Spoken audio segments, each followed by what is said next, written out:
welcome back. I'm coming to you with a June wrap up. I did a TBR pursuit for June, which picked out 6 books for me to read in June, and I've read some of them, and I've read 6 books total.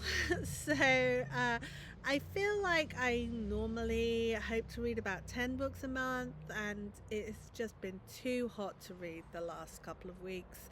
Too hot to do anything really. Except you can't do nothing. It's weird. Anything you do is something, um, which is a bit. I don't know. Maybe it's a bit too philosophical.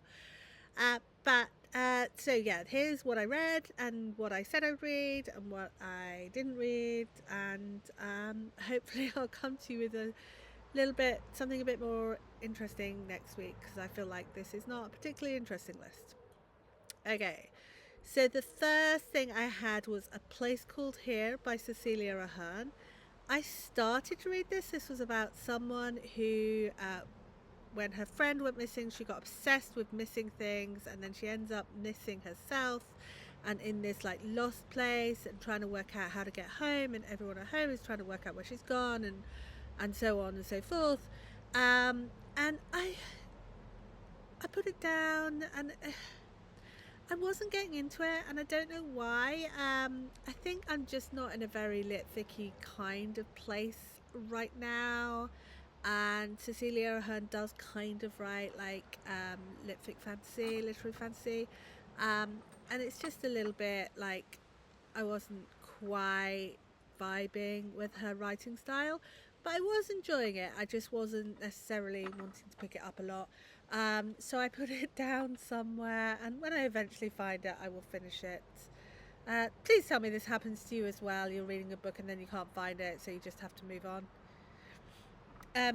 The second book was The Djinn in the Nightingale's Eye by A.S. Byatt.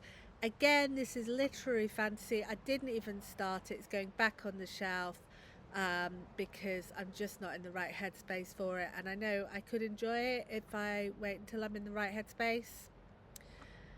Okay, The President's Daughter by Bill Clinton and James Patterson. Now, Bill Clinton and James Patterson have collaborated 3 times now, writing these kind of fast fiction, junk food thrillers. And the president in the book did not strike me as being very similar to Clinton. And this is about someone who used to be SAS who becomes president, and then after he gets after his first term, his vice president runs against him and becomes president. But because of his time in the SAS, there's a terrorist group that are out to get him, and they do this by abducting his daughter. So this is the president going, yeah, I know the current regime don't really care that much about me, will be acceptable collateral damage to them, I'm going to get my daughter back, and the story of how he does that. So there are little bits where I'm like, how does she know that? But mostly it's explained how she knows that. And so you see a little bit of the president, the terrorist, the daughter, like you see quite well his wife, you see quite a well-rounded so I mean it was not high literature, but for a fun thriller, yeah, I was pleasantly surprised. Eliza Chan Fathomfolk. This is a romantasy about racism and pollution and all the bad things in the world. It's written quite, and then that sounds really heavy, but it's not. I'm just taking my time over reading it. So I've started it, I will finish it, I'm enjoying it. I don't feel like I have a lot to say about it. The 100 Secret Senses by Amy Tan. I was enjoying the writing style, but the story bored me. It's about someone whose dad had a secret daughter, and when his dad died, her mum brought her over from China. So it's about being sisters from different cultures. And I kind of wanted to love it. It sounded super exciting, but I just wasn't. Like, I was enjoying Tan's writing. It just wasn't for me.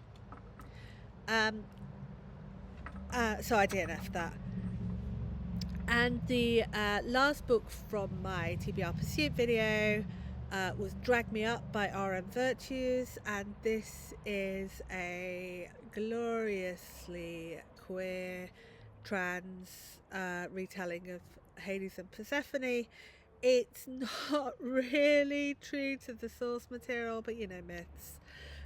If you want Greek purism, then this is not the book for you. It's set in like a modern kind of almost Las Vegas situation. It is very, very spicy.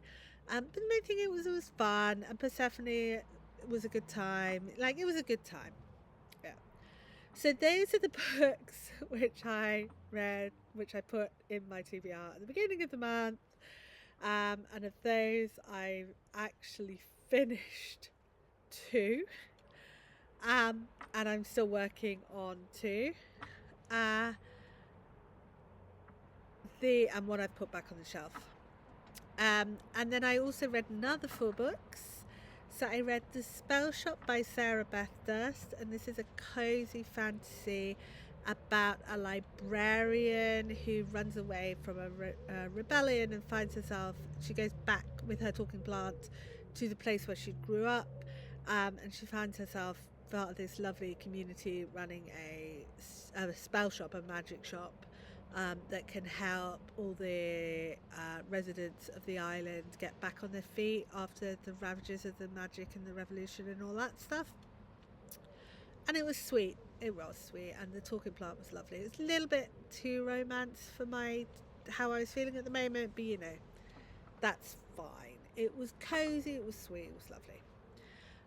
Seanan McGuire Installment on Immortality, and this was really, so this is one of the books about the Encrypted series, which is about a family who help monsters, who they're like a breakaway from this sect which just tries to kill everyone who's not like them, and they're like, actually no, because no.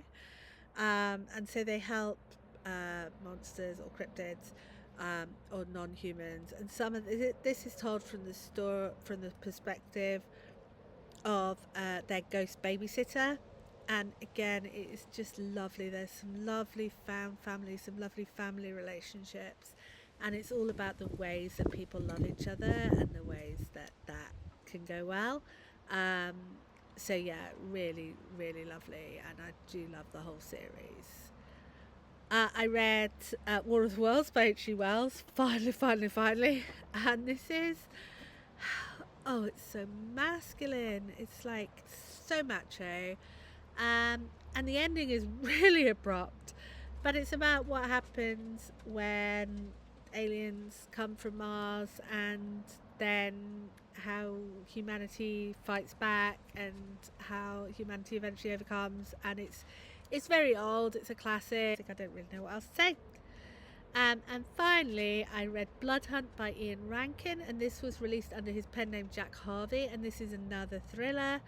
It's someone who, again, he used to be Secret Services, his brother gets killed and he's trying to work out why, and this is so dated. It's basically about mad cow disease, if you remember that, which you probably don't. And it's just, I don't even know what to say. Like, it was fun, but I was like, there's no way any of this would get written now. It's just absolutely of its time. So it kind of needs to be read as a bit of a relic like that.